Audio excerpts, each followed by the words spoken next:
من کا ہر ایک دن کا سر کہتے ہیں تیز ہوا کو، صبح کی ہوا کو صبا کیوں کہتے ہیں؟ دھیمی ہوتی ہے، میٹھی ہوتی ہے، ہلکی ہوتی ہے، پیاری ہوتی ہے۔ بیوی کی اردو مجھ سے اچھی ہو گئی ہے، میں ڈرنے لگی۔ میں ان سے سیکھ رہا ہوں۔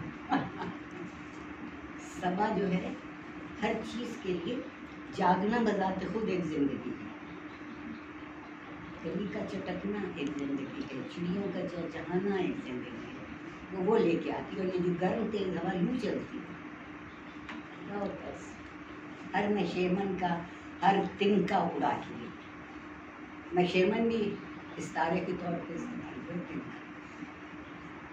آندھی چلتی ہے، چڑیوں کے گھونسلے بالکل دیکھے ہیں فیمس، ایک ایک تنکا ختم۔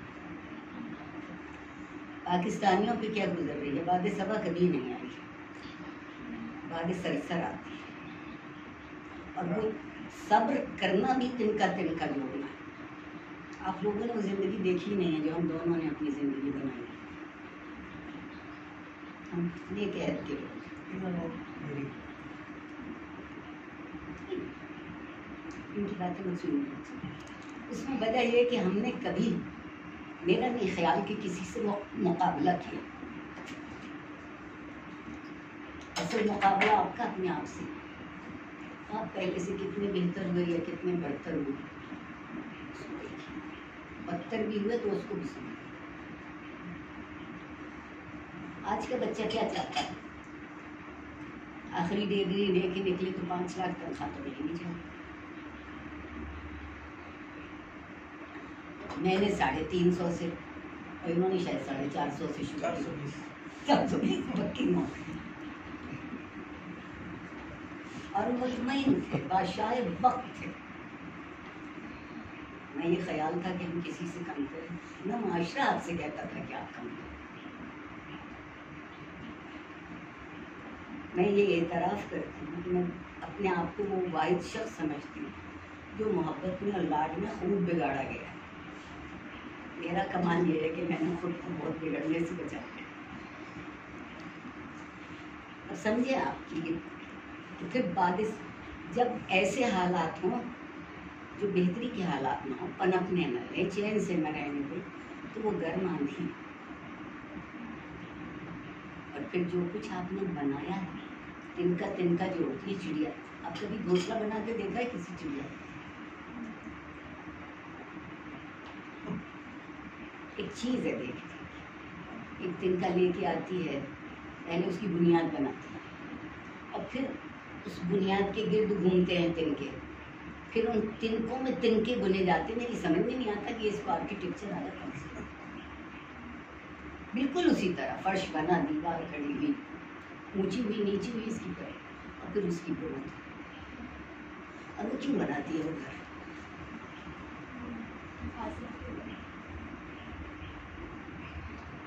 چڑیاں گھر بناتی ہیں جب انہیں انڈے دینا ہوتے ہیں، چڑیاں گھر بناتی ہیں جب اگلی نسل کو انہیں محفوظ کرنا ہوتا ہے، اس وقت تک جب تک کہ انہیں اڑنا آتا ہے۔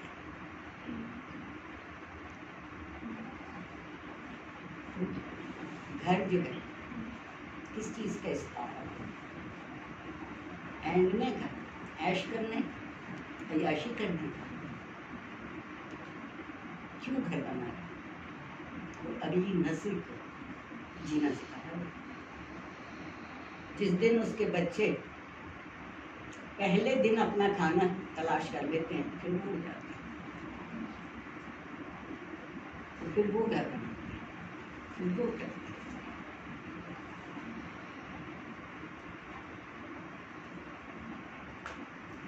یہ آپ نے پڑھی ہے اسکول میں کبھی؟ نہیں، کسی نے پڑھائی ہے؟ نہیں، آپ کی ٹیچر ہے؟ میں جی ایکچولی اس تھیسس کو سپروائز کر رہی ہوں، اور اس کے لیے کوئی 14 ہم نے سلیکٹ کی تھی جن کے اوپر کام کیا، اور اس کے لیے جب ہم اس کا کانٹینٹ ڈھونڈنے کے لیے نکلے تو بدقسمتی سے فیض صاحب پر فیض میلہ کی صورت میں بھی کام ہو رہا ہے۔ میں خود بھی بہت دفعہ فیض گھر بھی گئی اور اس کے لیے ٹیم، لیکن میں نے یہ دیکھا ہے کہ گوگل پر ہمیں وہ میٹیریل نہیں ملتا. جو سب سے بہترین ویب سائٹ ہے ریختہ وہ بھی لکھے ہوئے بیہودہ شعر ہیں وہ 3 لوگوں کے نام جی جی جی بالکل، اقبال، فراز اور جی غالبی. لیکن آپ نے فراز کے شعر نہیں پڑھے، وہ تو باقاعدہ میمز کی صورت میں جو ہے وہ آ رہے ہیں. سو یہ جو تھا اس کا ڈاکٹر صاحبہ ملا نہیں، اور جب اس سے ریلیٹڈ کوئی انفارمیشن، کوئی ڈیٹا اویلیبل نہیں تھا، تمام تر گوگل، ایون جو چیٹ جی پی ٹی پر بھی جب انٹر کیا تو وہ ایئر بھی غلط بتا دیتے تھے اور پھر معذرت کرتے تھے. پھر ہم لوگوں نے اس سے ریلیونٹ بکس ڈھونڈنی شروع کی، جس میں فیض صاحب کے ساتھ جو لوگ اریسٹ ہوئے تھے، راول پنڈی سازش کیس، دوسری چیزیں، تو کوئی بھی آئیڈیا نہ ہوا. میجر صاحب بھی چلے گئے. جی میجر اسحاق. اور فیض، یہ ان کی مہربانی ہے کہ میں نے انہیں فیض میلے میں پہلے دفعہ دیکھا. جی تو پھر جب آپ نے یہ کہا کہ میرا یہ اندازہ تھا کہ بیروت میں ان کا سٹے ہے، یہ وہ ٹائم بن رہا ہے جو بھٹو صاحب کا ہوگا کچھ. جب یہ سوال میں نے خزیمہ سے کہا کہ اگر آپ منیزہ سے پلیز پوچھیں کہ وہ ہیلپ اس نظم کا قوالی کا. جی ایکچولی نظم کے نیچے جو ریفرنس آ رہے ہیں ان میں انہوں نے ذکر کیا بیروت کا، اور آئی تھنک ایئر 1979 ہے. سو ہاں جی، تو وہ جلا وطنی پہ تھے. تو میرا یہ خیال تھا جی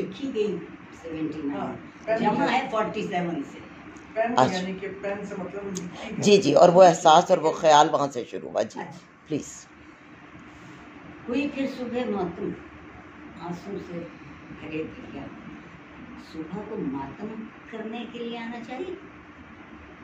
تو جو نیا دن شروع ہوا وہ پہلے سے زیادہ بڑا کرب اور درد لے کے آیا، اور اس درد سے نبٹنے کے لیے ہمارے پاس 2 ہی چیزیں، یا صبر کر لیں یا رونا. اور رونا آنسوؤں سے نہیں ہے. انہوں نے آنسو ضرور کرا، میرے جیسے بہت سے روتے ہیں پر آنسو ایک نہیں. چلا پھر سوئے گردوں کاروانے نالے شبہ. فیض صاحب کو پڑھتے ہوئے قرآن کو مت.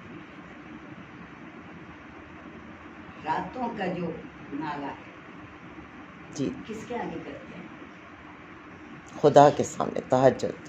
جی تو ہوا پھر سوئے گردوں، پھر آسمان کی طرف لوگوں کا دکھ اور شب. لکھنے والے لکھتے ہیں نا کہ جو تہجد کے 2 نفل پڑھ لیے پھر جو ہوں گے وہ کبھی رد نہیں. تو فریاد کو کون رہ گیا؟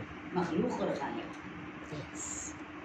جو بدوں میں خود ہمارے سردار بنے تھے، ان سے کچھ نہیں. ہر ایک جانب فضا میں پھر مچا کوہرام یا رب ہا. ہم جب سب سے زیادہ تڑپ کے بلاتے ہیں تو ایک ماں کو یاد کر لیتے ہیں اور ایک اللہ کو. تیسرا نام نہیں. امڈ آئی کہیں سے پھر گھٹا وحشی زمان. 79 ہے. ضیاء صاحب کی خاطر ملک چھوڑ کے چلے گئے اور یہاں گھٹا بھرسی جی بھر کے وحشی زمان. یہ جو ملاؤں کی کھیپ ہمارے لیے سارا دن آئی ہے. آپ بچی ہیں، آپ سے کیا کہوں. رسول اللہ صلی اللہ علیہ وسلم کی زندگی کے ان حالات پہ تبصرہ کرتے ہیں جو نعوذ باللہ میرے نبی کی توہین. جی بالکل. The nuptial night of Aisha and Mom, of the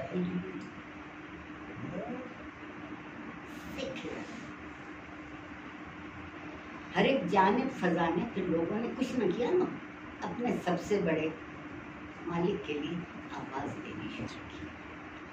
پھر کیا ہو رہا تھا اس وقت کہ وحشی زمانے آ رہے تھے. آج شدید ترین وحشی زمانہ ہے.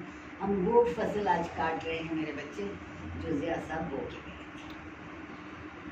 میری 3 نسلیں میری آنکھوں کے سامنے برباد ہوئی. میں پڑھا رہی ہوں 30 سال سے. جو رہی سے کسر رہ گئی تھی وہ عمران خان صاحب نے پوری کی. جو تھوڑا بہت لحاظ، تمیز، زبان کا کچھ خیال تھا ان کا جو چاہو کبھی شکر بھی نہ. فضا میں بجلیاں لہرائیں،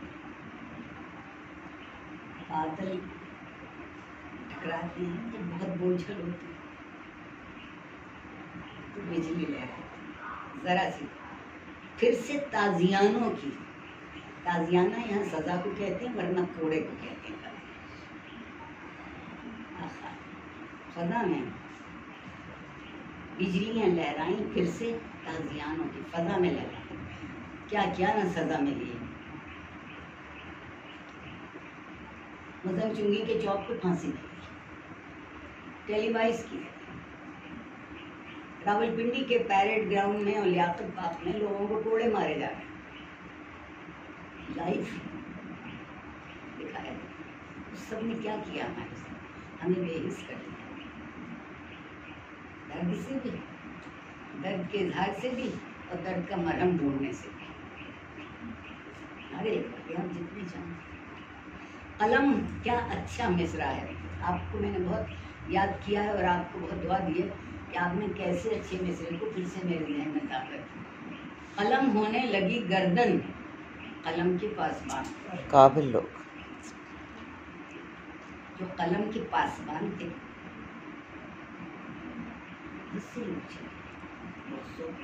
بھگا دیا. کھلا نیلام ذہنوں کا، کھلا نیلام ذہنوں کا، لگی بولی زبان. کیا کیا تھا انہوں نے؟ آپ کا کیا خیال ہے کہ ہم بحیثیت قوم ہیں نا، مگر کیا چیز ہے جو ہے ہی نہیں اس قوم؟ کتابوں میں بس لکھی نظر آتی. کہ آزادی رائے پہ آپ کی سوئی کیوں اٹک گئی ہے؟ نئے سال کے بچوں کو نہیں پتا ہے. کھلا نیلام ذہن، ذہن نیلام ہونے لگے.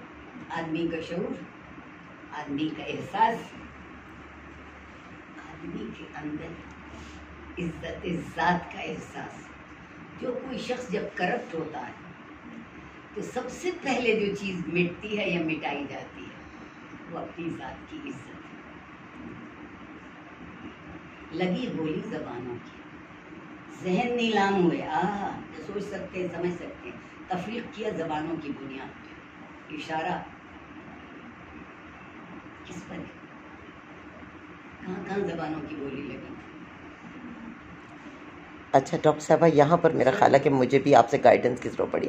مجھے دو خیال آئے، کیونکہ بھٹو صاحب کے دور کی ہسٹری پڑھی اس کی ریسرچ کرتے ہوئے زیادہ اس کو ڈیٹیل میں، تو اس میں وہ دو حوالوں سے کہ آپ کی کوئی بھی رائٹ تھاٹ جو تھا، ایک تو اس کے اوپر پابندی لگ گئی ضیاء صاحب کے ماشاء اللہ میں، اور اس کے علاوہ ایک خاص مائنڈ سیٹ کو پروموٹ کرنے کے لیے بھی اس وقت بہت سی خرید و فروخت ہوئی کہ یہ انہیں پروموٹ کیا جائے، یا وہ جو ایک جہادی کانسیپٹ یا وہ جو ایک ملا کا تھا. بہت آسان. جی بھٹو صاحب پہلے آدمی ہیں جنہوں نے سندھ میں جی سندھی اردو کا جھگڑا کرا. پہلے اچھا، لسانی تعصبات. زبانوں کی. جی جی ٹھیک ہوگی. لگی بولی ٹھیک، زبانوں کی. کون سی بولی ہے جس کو آج کوئی یہ کہتا ہے کہ اردو میری زبان ہے؟ اوکے کسی سے پوچھیں. ٹھیک. لوگ مجھ سے کہتے ہیں ڈاکٹر عاطفہ آپ اتنا اردو کو کیوں بڑھاوا دیتی ہیں؟ آپ کبھی پنجابی پہ بات کیجیے، سندھی پہ. میں نے کہا پہلی بات یہ ہے کہ پنجابی بولی ہے، زبان میں بولی اور زبان میں بہت فرق ہوتا ہے. دوسری بات یہ ہے کہ غلطی سے ہندوؤں نے اسے ہمارے ساتھ منسوخ کر دیا کہ یہ مسلمان زبان. مسلمانوں زبانوں کا کوئی مذہب نہیں ہوتا، زبانوں کے علاقے نہیں ہوتے. انگریزی کیوں اتنے اعتماد سے بولتے ہیں اور لاڈ سے؟ وہ بھی تو ہماری زبان نہیں ہے. ایک رویہ کس، آپ دیکھیے دو لوگ دنیا میں سب سے زیادہ کس بات پہ تفریق ہوتے ہیں؟ ان کی زبان کو ذلیل کرنا شروع کر دیجیے. اس زبان کی بدولت ان کے پاس جو شعور آیا اس کو ذلیل کرنا شروع کر دیجیے. ضیاء الحق نے، جسے وہ اردو اسپیکنگ کہتے تھے، ہر یوپی والے کو ذلیل کیا. بھائی الطاف حسین کو شکاگو ڈاؤن ٹاؤن سے ٹیکسی چلاتے چلاتے سیاسی لیڈر بنا دیا اس زبان. اس سے بڑی عزت نفس کہیں دکھے گی؟ سرکار بیچ رہی ہے اپنی عزت نفس. لیڈر آپ کے درمیان تفرقہ پیدا کر رہے ہیں کہ وہ تم سے اس لیے الگ ہے کہ وہ دوسری زبان بولتا ہے.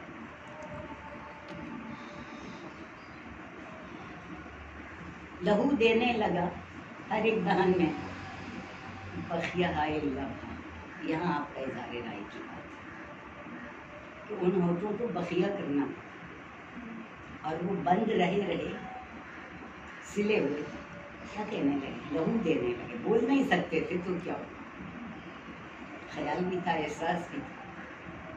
تو جن دہنوں سے خوبصورت بات پھوٹنا چاہیے تھی، یکجہتی کی بات، مل کے ساتھ رہنے کی بات، انصاف کی بات، ان کی بجائے ان کا غم لہو دینے لگے، کہ بجائے ان سے کہ ان سے کوئی اچھا مثبت کام کرایا تھا، وہ منفی ہو گئے، وہ زخم ہو گئے۔ چلا پھر سوئے گردوں کاروانے ناویش، کہاں جائیں، کس سے کہیں، اور وہ بھی شب میں کہہ سکتے ہیں، دن میں نہیں کہہ سکتے۔ جو سنے گا وہ آپ کو پھانسی چڑھوائے گا، جو طاقتور ہے وہ آپ کو ہر طرح کی سزا دے گا۔ ملا نے اللہ سے سزا کا اتنا تصور وابستہ کیا ہے کہ مجھے ملا سے نفرت ہو۔ اللہ قرآن کہتا ہے مجھے یاد کرو رحمان سے اور رحیم سے۔ رحمان رحمہ ورب روٹ ہوتی ہے ہمیشہ، تو رحمان ایک صفت ہوتی ہے، ٹھیک، رحیم اس کا بھی سپرلیٹو ہے۔ مجھے ماجد علی دریابادی کا ترجمہ رحیم کا بہت اچھا لگتا ہے کہ جو مہربان ہے رحمان ہے اور ہمیشہ رحمان ہے۔ قرآن کہتا ہے کہ اللہ سے غلط امیدیں مت لگاؤ، ٹھیک، ہم نے اللہ ہی سے سب سے بڑی غلط امید لگا دی۔ چلا پھر سوئے گردوں، کس سے کہیں، مجبوری اور جبر کا عالم۔ جب نہ ایک شخص نہیں بول سکتا تو پھر جماعت کہاں سے بولے گی؟ جماعت نہیں بول سکتی تو شہر کیسے بولے گا؟ شہر نہیں بولیں گے تو ملک کیسے بولے گا؟ کیونکہ آپ کے بچے بھی ہیں، آپ کا خاندان بھی ہے، آپ کے ماں باپ بھی ہیں، آپ کے چاہنے والے بھی ہیں، دوست بھی ہیں، آپ کے بولنے سے وہ سب تختہ مشق ہو جائیں گے۔ تو آپ ظلم کے سامنے خاموش نہیں ہو رہے ہیں، مزید ظلم سے بچنے کے لیے خاموش۔ کوئی مجھے مار کے خوش ہو جائے تو آسان ہے، لیکن وہ ڈھونڈ ڈھونڈ کے مارے کہ اس کا ساتھی کون ہے، آپ پھر اپنے لفظی کے بہتے۔ ستم کی آگ، ستم کی آگ کا ایندھن بنے دل پھر سے، واہ دل آگ۔ نہیں بتایا ہوگا آپ کو یہ کسی نے، قرآن میں 2 جگہ اور، ایک صرف لکھ دیں وقت یوم و لیل، دن اور رات، واہ کہہ دیں، مگر کبھی ولا کہتے ہیں اور نہیں، اور کبھی افلا کہتے ہیں حسرت کے ساتھ، قرآن کے لفظ۔ 3 آیتیں یاد رکھ لیجئے، میں ان کا صرف آخری ٹکڑا آپ کو بتاتی ہوں۔ افلا یعقلون، افلا یتفکرون، افلا یتدبرون، سوچتے سمجھتے نہیں ہو، غور و خوض نہیں کرتے، آئے اس لیے تم تدبیر بھی نہیں کر سکتے۔ منطقی یہ بات نہیں، آپ سوچ لیں، سمجھ لیں، اس کو جانچ لیں، اس کو بہتر کرنے کا کچھ سوچ لیں، تب آپ سے تدبیر ہو۔ پھر آپ خوف میں نہ آئے، ظلم کی وجہ سے خاموش ہیں۔ اپنی گردن کٹنے کا غم نہیں ہے، اس بات کا بھی غم ہے کہ جتنے میرے ہم نوا ہیں سب کی گردن کٹ جائے۔ تو اگر معاشرہ اس طرح سے موت کے سناٹے میں اتارنا، خاموشی نہیں چاہیے، اور میرے نزدیک خاموشی سب سے مضبوط زبان ہوتی ہے۔ یہ تیرے سادہ دل بندے کدھر جائیں خدا بندہ، کیوں عام آدمی کو سادہ دل کا، کیا چاہتے ہیں میرے جیسی زندگی سے؟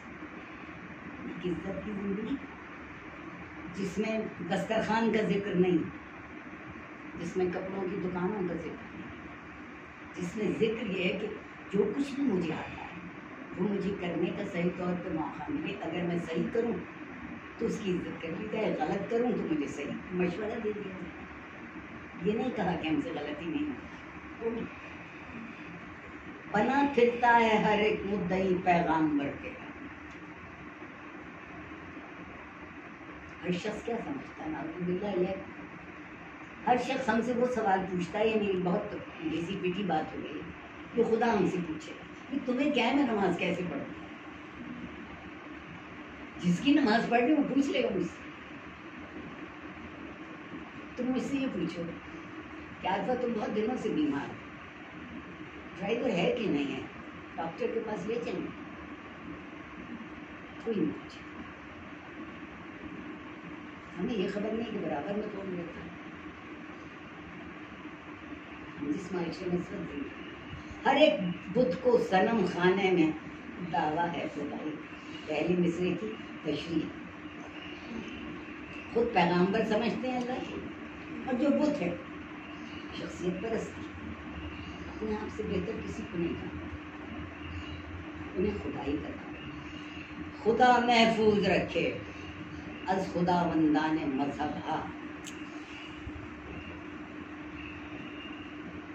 میں نے ان سے یہ نرم ہوائی میں سنی تھی اور میں نے ان کے ہاتھ چومے. کیا مصرع ہے, خدا محفوظ رکھے از خدا بندان مذہب. وہ جنہوں نے مذہب کے خداوند مالک ہو گئے, اپنی مرضی کا غلام کر دیا, تو ان سے خدا محفوظ رکھے. چلا پھر سوئے بیٹھوں کارواں نادر.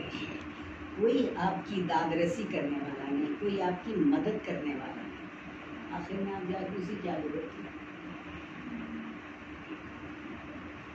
اللہ میاں نے ہم کبھی سوچتے نہیں کہ قرآن صاحب کے انجام کیا دکھایا. ہوا میں پاٹ لیا. غلام صاحب خان نے خبر سنائی تھی صدر کا طیارہ ہوا میں پاٹ لیا. اور آپ دیکھیے کہ کیا انہوں نے اپنی سیکیورٹی ارینجمنٹس کیے کہ 40 درخت کٹوائے کہ یہ درخت میری سیکیورٹی کے لیے تھریٹ ہو سکتے ہیں, اور 3 دن بعد قصہ ختم ہو. نہیں, میں اس کو ایسے نہیں بول رہی تھی. صرف درخت کٹنے نہیں تھے, انہوں نے دل کاٹے, احساس کاٹا, ضمیر کاٹا, لوگوں کی آبرو کاٹی, آرزو کاٹی. آپ لوگ جس قدر ڈپریس نسل ہیں بہت, انہیں پہلے نیگیٹو نظر آتا ہے. نہیں دیکھتے. میں آپ سے عمر کے کچھ لوگوں کو سارا دن مطلب کر کے پڑھاتی ہوں. اس میں غالب کا ایک شعر جو اس کے دیوان میں جو لکھا ہے, جو لکھا ہے میرے دل پہ لکھا ہے, مر جاؤں گی تب بھی لکھا ہوں. نفس نہ انجمن آرزو سے باہر کھینچ, ایک سانس بھی نہ لو بغیر آرزو کی. آرزو آپ اس وقت تک کر نہیں سکتے جب تک امید نہ. نفس نہ انجمن یہ نہیں ہے کہ ایک ذرا سا برا وقت آ گیا تو ہم اپنی جتنی صلاحیتیں ان کو ختم کر کے ماتم کرنے لگتے. نفس نہ انجمن, کیا نفس نہ انجمن ہے آرزو سے باہر. قرآن نے اس کا صرف یہ کہا ہے کہ اور اللہ کی رحمت سے مایوس مت. وہ ایک خیال ہے نا جو آگے بڑھاتا رہتا. شراب اگر نہیں تو انتظار ساغر کھینچ. اگر شراب, اور یہاں شراب اس کا آ رہا ہے خوشی کا, راحت کا, سرور کا, بیغم ہو جانے کا, فکروں سے آزاد ہو جانے کا. اگر نہیں کوئی بات نہیں میرے کو انتظار ساغر کھینچ. ساغر جو ہے, پیالہ جو ہے, گابلٹ جو ہے, وہ ہر ایک کو اپنا اپنا ملتا ہے. تو اپنی باری کا انتظار کر رہے تھے سب.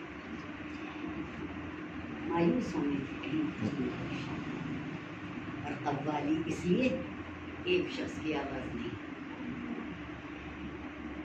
پورے معاشرے کی. اور کیا آواز ہے کہ ظلم سے نہیں جیت پاؤ گے. ہمیں جس نے جیتا ہے اس نے محبت سے جیتا. انسان کی تاریخ پڑھ لی, جس نے ظلم کیا نیست و نابود. میرے سامنے نہ ہوا میرے بعد ہو گیا. شرط وقت کی نہیں ہے، شرط موقع کی ہے. انہوں نے بچے کو ٹوکری میں ڈال کے ہاں جی. دریائے نیل میں بہا دیا.